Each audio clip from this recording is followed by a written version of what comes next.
1857 के रिवॉल्ट के बाद अंग्रेज़ों के सामने एक बड़ी कश्मकश थी। कश्मकश ये कि इस विद्रोह में जिन क्रांतिकारियों ने भाग लिया वो मरने से भी नहीं डरते थे, तो उन्हें ऐसी कौन सी सज़ा दे जो मौत से भी भयानक हो। काफ़ी सोचने के बाद अंग्रेज़ों के दिमाग में एक आइडिया आता है, और ये आइडिया था सेल्यूलर जेल, यानी काला पानी। एक जेल जिसमें चींटियाँ आटा नहीं बल्कि इंसान का मांस खाती थीं। 19वीं सदी में अंग्रेज़ इस जेल में कुल 80,000 कैदी लेकर गए, जिनमें से सिर्फ 30,000 ही वापस जिंदा लौट सके। अगले 10 मिनट में आप धरती पर मौजूद एक ऐसे नरक की कहानी सुनने वाले हैं जिसे खुद कई अंग्रेज़ों ने बंद करने की मांग की, और आपको ये लगने लगेगा कि उन क्रांतिकारियों को इस जेल में ले जाने की बजाय फांसी पर लटका देना कई बेहतर होता। 1857 की क्रांति वो तूफान था जिसमें अगर थोड़ी और एकता होती और ये कुछ समय और लंबा चल जाता तो अंग्रेज़ी हुकूमत का भारत से सफाया हो जाता। ये बात अंग्रेज़ों को भी पता थी, इसलिए इस विद्रोह के दौरान जिन क्रांतिकारियों को अंग्रेज़ कैद करने में सफल रहे, उन्हें वो भारत में रखने का रिस्क नहीं ले सकते थे। इसके लिए उन्हें एक ऐसी ज़मीन की तलाश थी जो भारत से हज़ारों किलोमीटर दूर हो। अंग्रेज़ों की ये तलाश पूरी हुई। मेनलैंड इंडिया से लगभग 1300 किलोमीटर दूर सुदूर समुद्र में अंडमान एंड निकोबार आइलैंड्स की राजधानी पोर्ट ब्लेयर पर 10 मार्च 1858 को लगभग 1000 क्रांतिकारियों को एक जहाज में बैठाकर अंडमान एंड निकोबार की तरफ भेजा गया। कई दिनों के सफ़र के बाद जब ये लोग उस आइलैंड पर पहुंचे तो वहां पर उनके सामने घने जंगल और जंगली जानवर थे। जहाज से उतरते ही सबसे पहले इन लोगों को जंगल काटने के काम पर लगाया गया। फिर इन कैदियों ने अंग्रेज़ों के रहने के लिए कमरे बनाए। इस काम के दौरान कई बार इन कैदियों को सांप और बिच्छू काट लेते, जिसका इलाज सिर्फ मौत थी। वहां इन लोगों के सर पर छत तक नहीं थी। ये खुले में ज़मीन पर सोते थे, जहां कदम कदम पर मलेरिया और प्लेग जैसी बीमारियां थीं, जिनसे ये कैदी बेमौत मरते थे। आने वाले कुछ सालों में यहाँ कैदियों की संख्या इतनी बढ़ गई कि अंग्रेज़ों को एक प्रॉपर जेल बनाने की ज़रूरत महसूस हुई।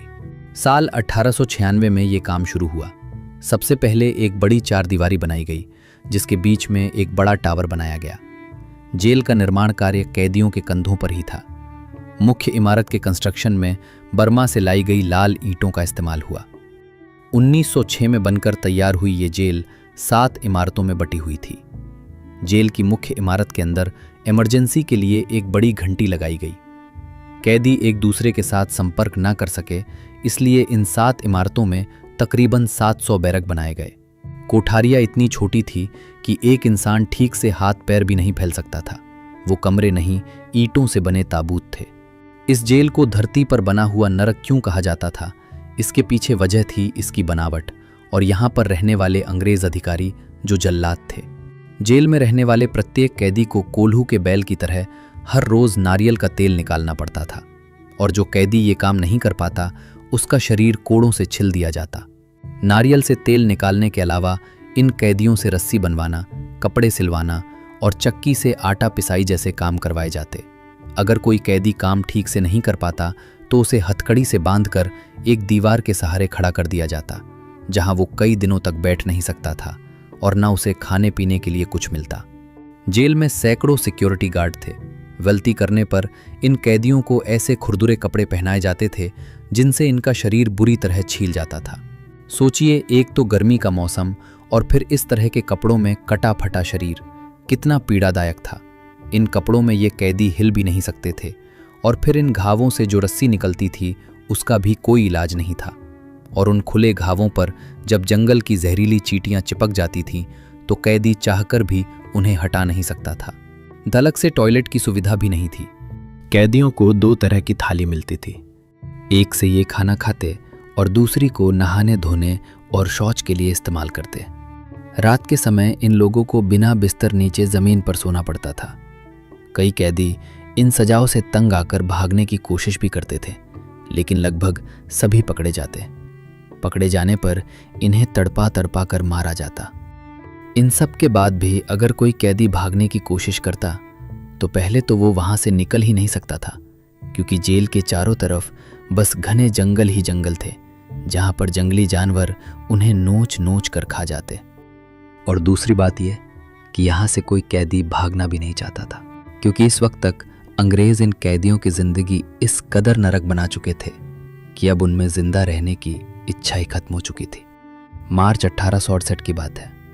जेल में 238 कैदियों ने अपना एक गुट बनाया और जेल से भाग गए। लेकिन जेल से निकलते ही इनमें से कईयों को आदिवासियों ने मार दिया। कुछ ने वापस पकड़े जाने के डर से खुदकुशी कर ली और बाकी वापस पकड़े गए, जिसके बाद जेल अधीक्षक जेम्स वॉलकर ने 87 कैदियों को फांसी पर लटका दिया।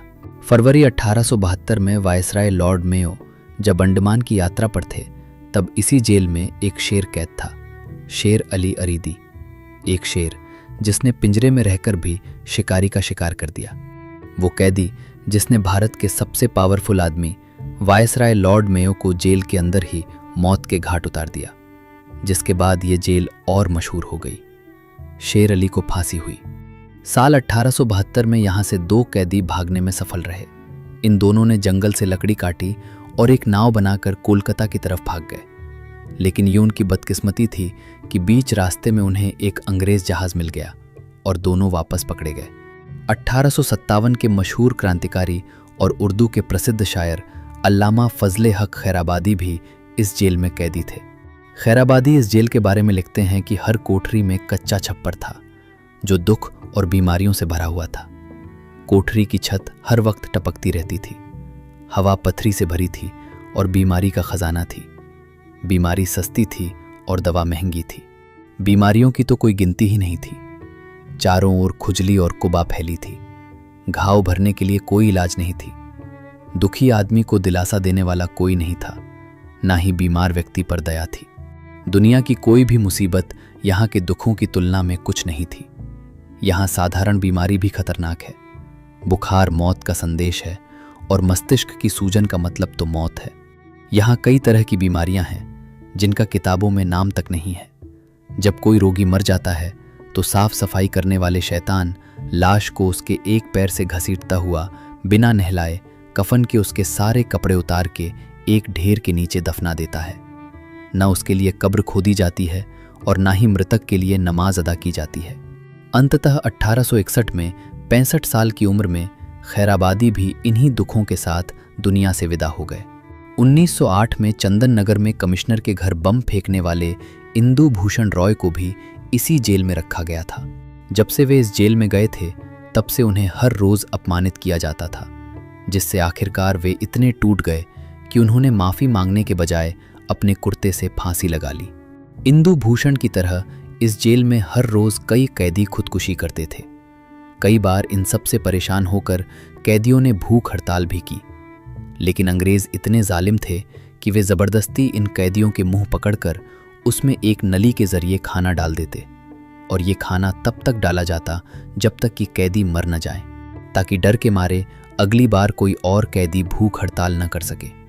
काला पानी का ये यातना आत्मा शिविर साल 1942 तक चला।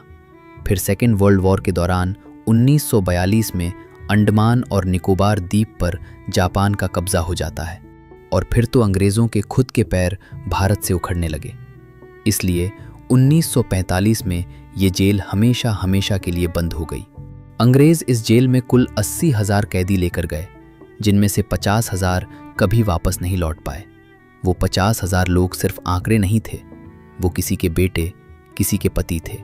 आज सेल्यूलर जेल की दीवारें खामोश ज़रूर हैं, लेकिन अगर आप ध्यान से सुन तो ईंटों से आज भी इनकलाब की गूंज सुनाई देती है।